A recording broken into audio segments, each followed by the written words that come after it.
Lagos is internationally acclaimed as a mega city with a population estimated at over 22 million inhabitants.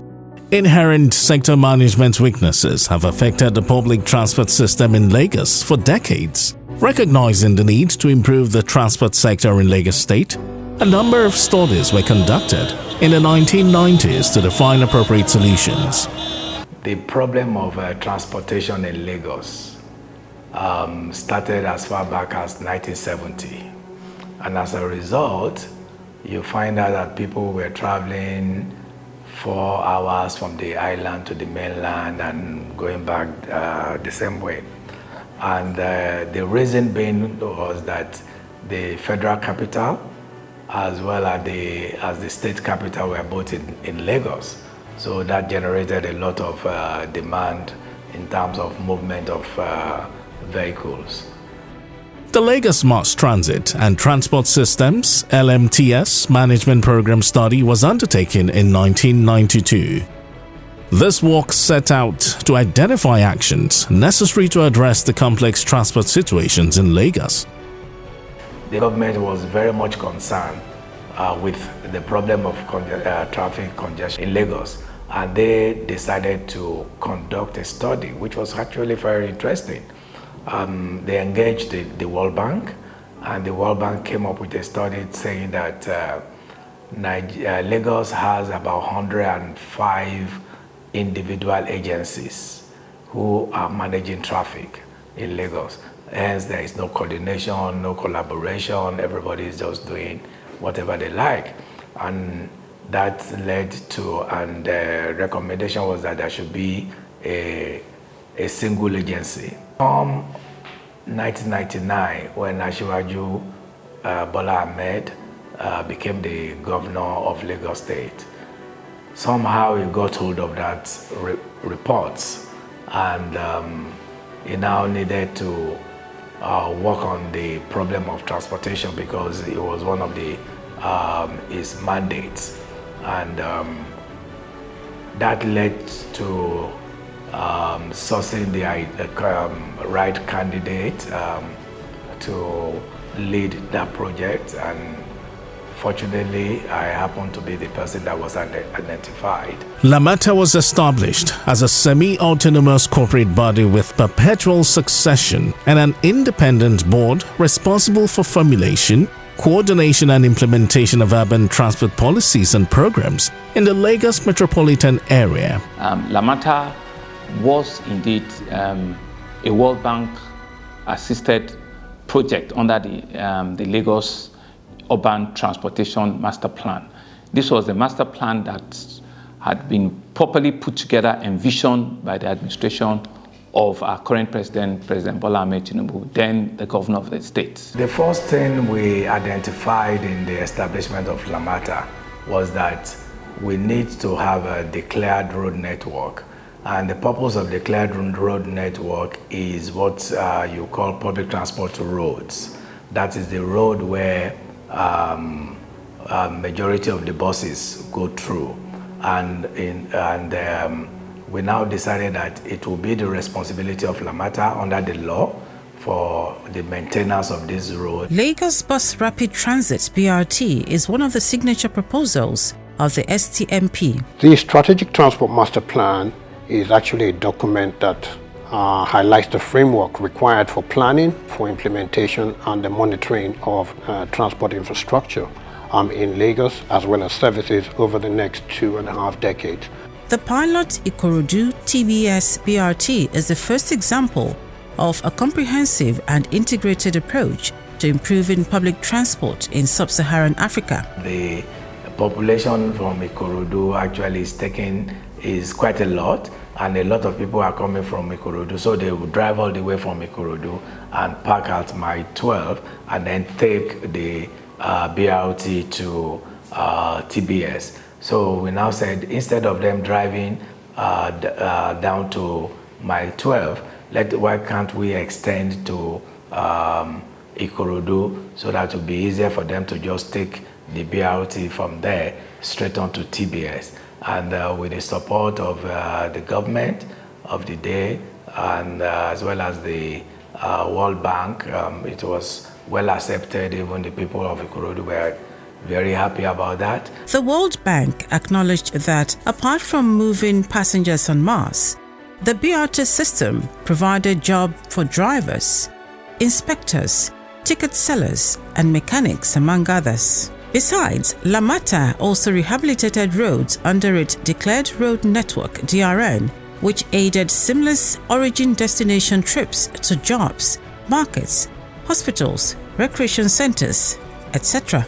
A major project embarked upon by Lamata is the defining of a Strategic Transport Master Plan (STMP) in 2009, which guides all the investment decisions in public transport infrastructure and other road furniture. Before we started the STMP, there were a lot of problems in Lagos. So, for example, there were a lot of institutions that were responsible for planning transportation, and so it was fragmented. Secondly, we did not have a good policy in place. And most importantly, you will find out that the services that were provided, there was no framework for actually regulating. And so it resulted in congestion, high air pollution, and most importantly, people not having options. A lot of people were captive to either a particular public transport mode or their cars. And it was important that we put a plan together just to make sure that we give people options, we integrate the modes in such a way that they can move seamlessly from one mode to the other, and to give people options from their cars. And so I think the Strategic Transport Master Plan was important in actually highlighting what we need to put in, just to make sure that we have an effective system. Most importantly, we wanted to use technology to drive the transport system. So it's important that you know which technology best fits the different modes of transport, and then how you can integrate them in such a way that transportation is cheaper, people are able to get information as easy as possible, and just to know where they're going. Ikeja Terminal was part of the bus reform initiative that we carried out. It's supposed to be a year program, 3 years program, 2017 to 2019. And we had different components of that initiative. And what that initiative tends to achieve is to increase the capacity of our networks and then enhance the experience of the commuters. And basically, what we were trying to do was replacing all the downfalls that we have. You know, at that time, we have over 70,000 downfalls in Lagos. Lagos was really congested, and if you look at the capacity of our road network, the national standard is 11 cars per kilometer, but in Lagos we have 227 cars per kilometer, so it's really congested, and that is why you see the life expectancy in Lagos is nothing to write home about. So definitely what we're trying to do was to replace all the downfalls with high capacity buses. Projects implemented under the STMP include the Mile 12 to CMS BRT Light, which was later extended to Ikorodu, the Oshodi Abule-Egba BRT, and the TBS Lagos Badagry Expressway BRT. Okay, so the Abule-Egba Oshodi BRT, if you think about that alignment in itself, that particular road, before the BRT was commissioned, you would do that journey anything from 1.5 hours to 2 hours.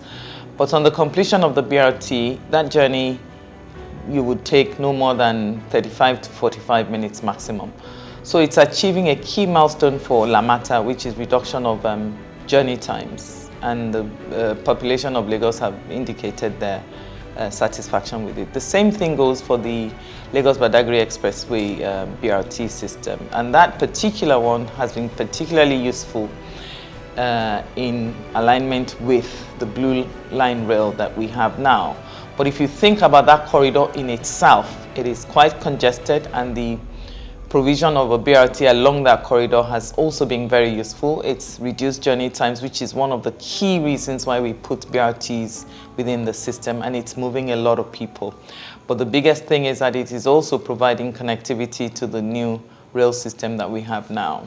A major investment decision by the Lagos State government relates to the building of rail infrastructure for a growing city which lacked adequate transport infrastructure to move the burgeoning population. Following dictates of the STMP, His Excellency, former Governor Babatunde Raji Fashola, started the construction of the Lagos Rail Mass Transit. Context needs to be set for why Lagos needed a rail intra-city rail transport system. And if you go back to what Alhaji Jakonde had conceived when I was just a teenager, it was a missed opportunity. But so when I had the opportunity to be governor, Lagos had become what was called a mega city. And that was not just a term of art, it was descriptive of the size of Lagos in the, if you like, college of cities.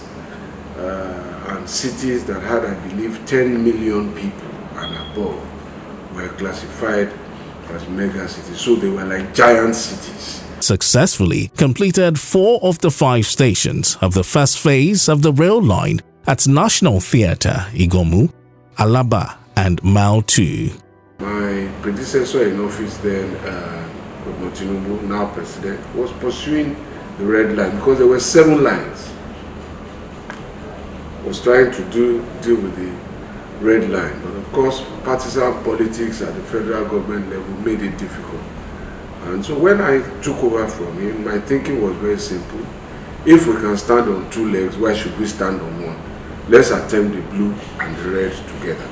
So as we went on, challenges came on again, and then we focused on the blue line because simultaneously we were also constructing the expansion of the Lagos-Badagry Expressway, so it was easier to concentrate activity there, while the then federal government was not substantially cooperative about the right of way on the red line. So we finished 4 stations up to Mile 2. We had right of way issues going to Marina. We had sorted those out. And construction, which was the most difficult part across the Marina. That was very difficult because there were federal government assets there, and against a not so cooperative political opposition party in government there. It was 1 at a time, so that slowed us down. Finally, the system is operational, but it's not finished. And just for the record, people may not know this, and I think it's important to put it on record. The dream for the blue line was also to connect us to West Africa.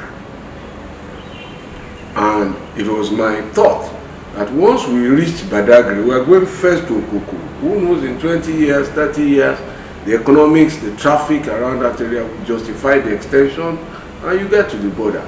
Once you reach there, so I had started talking to presidents of West Africa. I went to Jonathan Mills of Ghana, God bless his soul, that look, anytime he was meeting with President Yaradua, both of them are now deceased, that he should please help me convince Yaradua to talk to the other presidents to see what we were doing, not just for Lagos, but for the sub-region. After all, the Lagos-Badagry Expressway goes all the way through to Senegal. So if we are putting down the road, why don't we start to think of a train? And this is how other parts of the world was built. So I'm happy that baby steps have been made. They will translate to adult steps maybe long after we have left. But that's a conceptual vision. The rail project received a lot of boost under Mr. Babajide Olushola Sanwo-Olu. Regarding my own master plan as well, it's not far off from a working master plan that Lamata has, which is that we're meant to have an integrated urban mass transportation system that utilizes rail infrastructure, waterways infrastructure, and road infrastructure in an efficient, manner that is safe, that is secure, and that ensures that the people, which are the beacon of the service, feel, the importance of public transportation in all spheres. And I believe Lamata has been living up onto this bill in the last 20 years. Lamata, as a Lagos State Metropolitan Area Transport Authority, we've commenced the implementation of 2 rail lines, and this is part of the STMP, which is the Strategic Transport Master Plan. We have 6 rail network in it, the blue line and the red line, and you can see we have commenced the operation of the blue line. Governor of Lagos State, who added another rail line, this time the red line, Agbado to Marina, with a pledge to complete the first phase from Agbado to Oyingbo. The infrastructure for the red line, which will share tracks with the Nigerian Railway Corporation, the rolling stock to commence the operation of the red line are ready, and the rail line is expected to open to the public soon. We have heard that complaint we don't have adequacy of buses. But there's a lot we're doing. We're working with our bus operating companies. Government is also looking at providing buses. You must remember that government provided about 850 buses about 3 years ago, and we're working with private sector to also bring buses. A number of private sector companies have indicated interest to bring buses.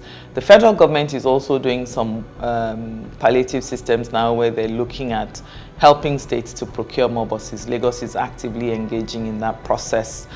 We have a number of our bus operating companies who have indicated a willingness to bring more buses, and we're working with them, and we're looking at addition of buses to the tune of about 1,000 in the next 12 months. As part of intentional plans to integrate all transport modes, Lamata is constructing 2 interchanges at Marina and Mile 2 through a credit from Agence Française de Développement, AFD. AFD, in conjunction with Lamata, are undertaking a project, the Lagos Strategic Master Plan, Project 1.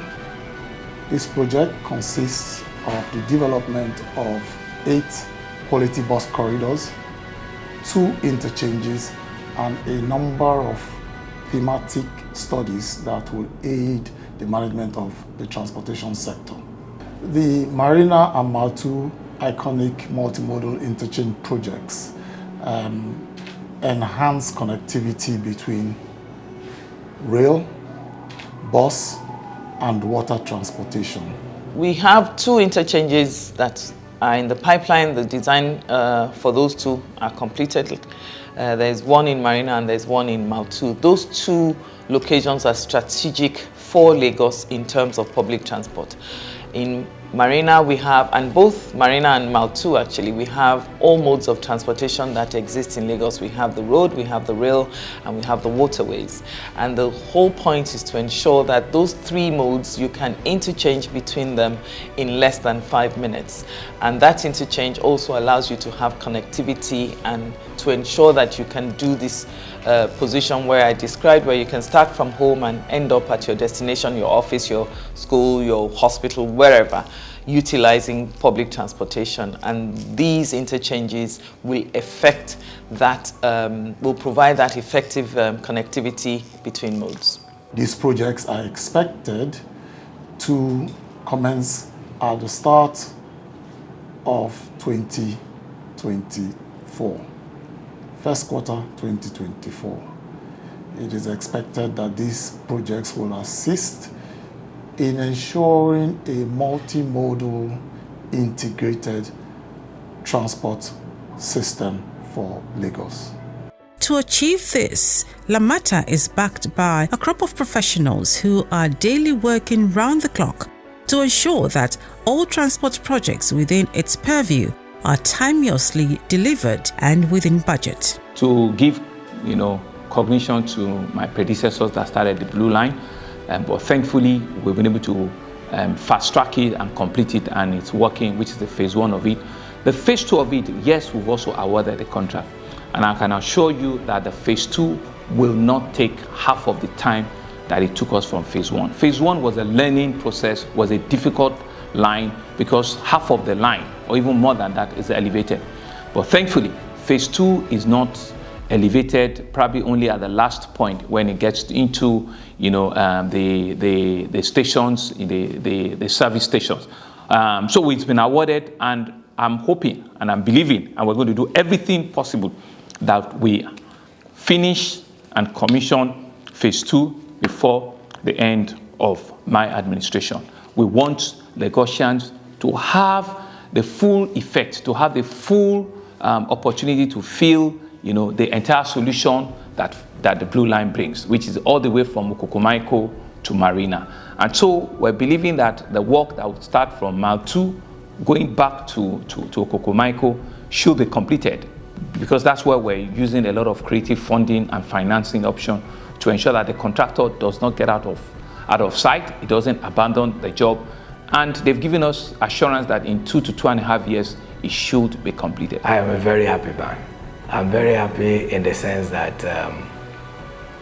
the world today is about starting something. You don't have to finish it. If you finish it yourself, then you have not left a legacy. The next 20 years will undoubtedly be challenging as new job centers, housing estates, recreational centers are bound to develop, and transport infrastructure would be required, especially as the population of Lagos is projected to reach 40 million inhabitants by 2050.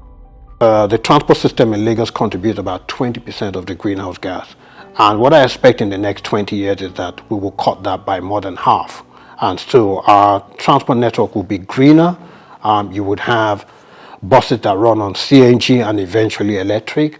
Most of our rail system will run on electric. And obviously we know that water transportation does not emit greenhouse gas.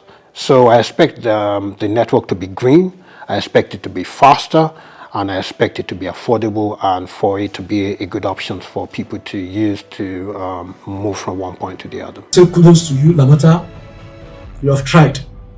And I want to encourage Lamata to keep the flag flying. We have embodiment of quality people in Lamata.